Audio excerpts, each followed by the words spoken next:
Jeg hedder Pia Nyland fra Fair Erhvervsoptik. Jeg har været optiker i 36 år, og for 14-15 år siden der besluttede jeg mig simpelthen for at sige mit job op, fordi jeg så, der var et hul i markedet.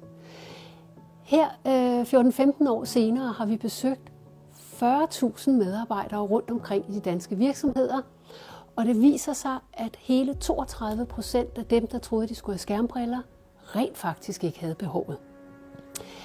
Det vil sige, at vi her har en meget, meget glad HR-afdeling, som har fået nogle medarbejdere, der ikke sidder og er genefyldte, bare fordi skærmen skulle rykkes en lille smule væk, lidt op, lidt ned.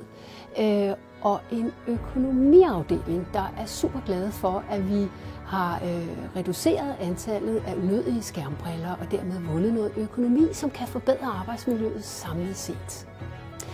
Vi har altså fået en win-win situation, en superglad HR-afdeling, en superglad økonomiafdeling, en superglad medarbejder, og hvad kan vi forlange mere?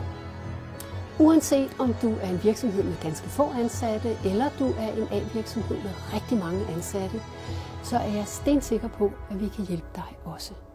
Så tag fat i mig, Pia Nyland, Fair Erhvervsoptik. Jeg glæder mig til at høre fra dig.